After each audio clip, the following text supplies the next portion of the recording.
মুখ্যমন্ত্ৰী মহোদয়ে ৰঙালী বিহুৰ শুভেচ্ছা পঠাইছে। চাওক ইয়াতে কি কি আছে।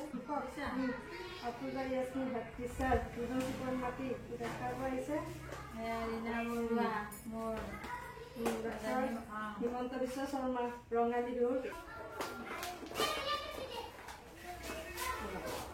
গামোচা,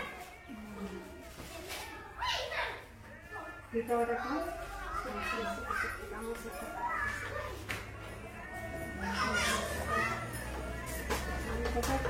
কাৰ্ড দি পঠাইছে।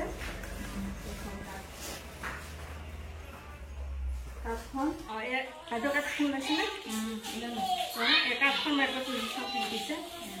ডক্টৰ হিমন্ত বিশ্ব শৰ্মা মুখ্যমন্ত্ৰী পৃথিৱী শাসন দিছপুৰ 16 মাৰ্চ 2025 ইংৰাজী।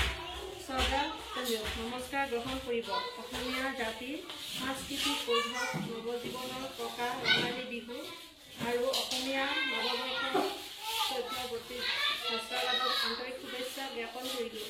ৰঙালী বিহুৰ এই প্ৰাণোৎসৱখনত আপোনাৰ প্ৰতি আন্তৰিক শুভেচ্ছা চিনস্বৰূপে আমাৰ প্ৰাণাধিক এখনি ফুলাম গামোচা প্ৰেৰণ কৰিলোঁ। আশা কৰিছোঁ আমাৰ এই শুভেচ্ছা গ্ৰহণ কৰি আপুনি আমাক কৃতাৰ্থ কৰিব। ভাৰতৰত্ন সুধাকণ্ঠ ডক্টৰ ভূপেন হাজৰিকাই কৈছিল, বহাগ এখনি সৃষ্টি দলি, সূৰ্যৰ জ্যোতিত পোৱা বহাগে এন্ধাৰৰ ত্ৰাস। শিক্ষাৰ জ্যোতিৰে সমাজ উজ্বলাই জাতীয়কৰণত শক্তি সঞ্চাৰ কৰা শিক্ষকসকলৰ অতুলনীয় ভূমিকা থাকে। সমাজৰ হকে নৱ নৱ চিন্তাৰে অধিক সক্ৰিয়তাৰে কাম কৰিবলৈ এই বহাগে আপোনাক শক্তি দিয়ক। আন্তৰিকতাৰে ডক্টৰ হিমন্ত বিশ্ব শৰ্মা। আমি তেখেতলৈ ধন্যবাদ জনাইছোঁ। আমাৰ এনেকৈ ৰঙালী বিহুৰ শুভেচ্ছা জনোৱাৰ পৰা বহুত বহুত ধন্যবাদ ছাৰ। আমি ৰঙালী বিহুৰ শুভেচ্ছা জ্ঞাপন কৰিলোঁ। আমাৰ ফালৰ পৰা শুভেচ্ছা থাকিব।